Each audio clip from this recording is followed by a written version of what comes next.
Bonjour tout le monde, merci d'être là. Il y a quelques semaines, quelques mois, on célébrait, c'est un grand mot, célébrer le mi-mandat du gouvernement de M. Philippe Couillard et son ministre de l'Agriculture, M. Pierre Paradis. Pendant les 2 dernières années, à l'UPA, on a régulièrement dénoncé l'attitude du ministre de l'Agriculture dans la façon de se comporter. Pendant les 18 premiers mois, il ne se passait absolument rien. Il fallait attendre le rapport de la Commission sur la révision des programmes de Mme Robillard. Il fallait attendre le rapport de la table de travail sur la sécurité du revenu. Il fallait attendre le rapport Pronovo sur la relève. Il fallait attendre le rapport Gagné sur l'industrie acéricole. Il fallait aussi attendre le rapport de la Caperne. 18 mois d'attente. Dans les derniers mois, on a commencé à sentir où le ministre Paradis s'en allait et on s'est vite ennuyé des 18 mois où il ne faisait rien. Pierre Paradis a choisi quel modèle agricole serait bon pour les Québécois. C'est un modèle à 2 niveaux. Le premier niveau, la grande industrie, les multinationales, l'intégration va s'occuper de la production de masse. Puis, deuxième niveau, l'agriculture de proximité, l'agriculture qui va exister qu'à proximité des grandes villes, l'agriculture qui aura le moins d'encadrement possible, l'agriculture que nos ancêtres ont abandonné parce qu'ils trouvaient que c'était un modèle qui les maintenait dans la pauvreté. Et puis, c'est un modèle aussi où les normes de qualité et de salubrité seront bien difficiles à gérer. Entre les deux, il y a des milliers d'entreprises agricoles de type familial qui ne font pas partie de la vision du ministre. En passant, si vous avez déjà entendu Pierre Paradis prononcer le terme ferme familiale, vous me le direz, parce que moi, je ne l'ai jamais entendu. Et il a même choisi les productions qu'on va y pratiquer. La filière porcine a été choisie. Et j'ai bien dit la filière, je n'ai pas dit les producteurs de porc. La production bovine n'a pas été choisie. Malgré un marché intéressant dans les 2 dernières années, la production bovine continue de s'écrouler. On produisait il n'y a pas si longtemps 175 000 bouvillons, on en produit maintenant moins de 100 000. Les programmes de sécurité du revenu ont tellement été saccagés par la financière agricole que les producteurs abandonnent, ne voulant pas revivre une prochaine crise. Au niveau de la fiscalité foncière agricole, depuis bien longtemps, la façon de taxer le foncier agricole est questionnée. De financer des services aux citoyens à partir de la taxe foncière a toujours été inéquitable. Par exemple, service de la Sûreté du Québec, service des incendies, service des loisirs, différents services aux citoyens qui sont taxés en fonction du foncier. 2 voisins avec des résidences de même valeur, un, il va payer beaucoup plus de taxes s'il possède des superficies agricoles ou boisées. On taxe même, pour donner l'exemple, les structures d'entreposage, des déjections animales, des fosses de fumier. Bon. Comment ça se fait que moi, je paye plus cher de taxes de police parce que j'ai une fosse de fumier? Je ne me ferais pas voler de fumier. Là. Bon. Mais la façon est faite comme ça. Puis là, c'est que... Puis pour toutes ces iniquités-là, on a instauré un programme de crédit de taxe il y a plusieurs années pour les producteurs agricoles. Les municipalités reçoivent en fonction du nombre de producteurs qui se sont qualifiés au programme 140 millions qui quittent les coffres du MAPAC pour la destination des municipalités du Québec.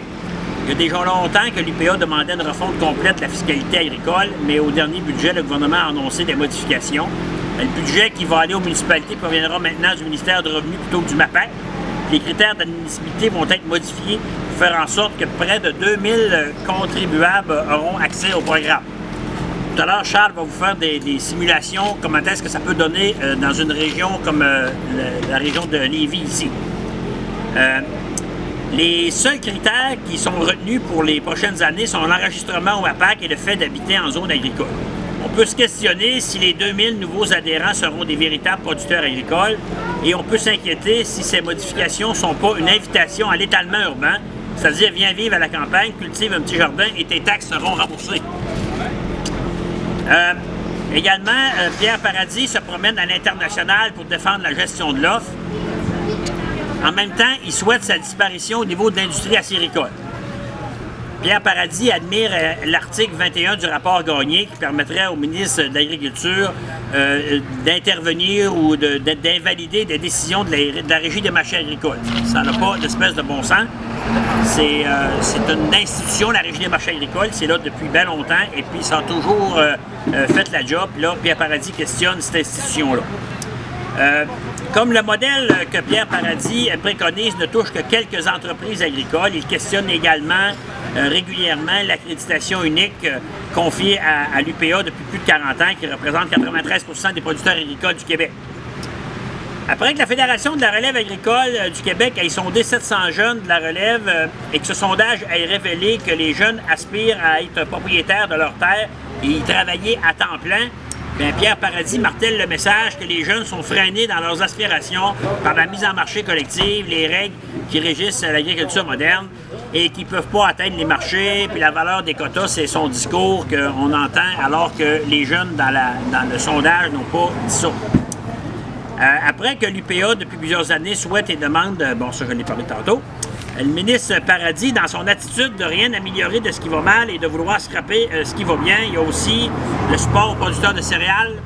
La nouvelle est sortie il y a quelques jours où on abandonne l'assurance stabilisation dans le maïs et soya. On va le voir dans les prochaines années quand il arrivera des crises au niveau des prix, la catastrophe qui va y être reliée. Également les producteurs de petites céréales, où est-ce que c'est que le modèle de coût de production a tellement été massacré que ça va être de plus en plus difficile que le programme intervienne. Pendant qu'aux États-Unis, on supporte l'agriculture à coût de plusieurs millions de dollars par jour, pendant qu'en Ontario, la première ministre, Mme Wynne, ancienne ministre de l'Agriculture, a adopté une politique agricole agressive où les projets de développement agricole sont partout en Ontario. Au Québec, on ne veut pas croire que d'investir en agriculture, c'est pas une dépense, mais un investissement. Pierre Paradis abandonne le modèle agricole de ferme familiale qu'on s'est donné depuis plus de 50 ans. Une région comme Chaudière-Appalaches va être grandement affectée quand on parle de la production de bœuf, la production de vaches-veaux, la production de ovines, la production de moutons. Ben, c'est une place comme Chaudière-Appalaches, c'est une place pour développer ce genre de production-là. C'est sûr qu'on n'aura pas la possibilité de cultiver, de faire des grandes cultures comme dans la plaine du Saint-Laurent, à Montérégie puis au centre du Québec. Fait qu'il y a des opportunités, il y a des possibilités pour une région comme la nôtre, mais il faut les développer et puis s'en occuper. Et puis aujourd'hui, on partage ça avec vous autres, on partage ces inquiétudes-là avec les journalistes et le monde municipal pour que quand vous rencontrez des gens influents, ben, leur expliquer les enjeux qui sont reliés à ça. Le premier ministre Philippe Couillard a confié à Pierre Paradis un ministère qui a une grande influence sur les régions du Québec. Et puis, désolé de vous apprendre que Pierre Paradis ne fait pas la job qu'on lui a confiée. C'est désolant. Et puis, s'il n'y a pas de redressement dans les prochains mois, la prochaine année, ben, après les 4 ans du gouvernement, de gouvernance du gouvernement libéral de M. Philippe Couillard, ben, le Québec agricole va avoir pris un retard considérable. Ça fait que c'est un peu ça qu'on voulait dénoncer ce matin. Je vous remercie.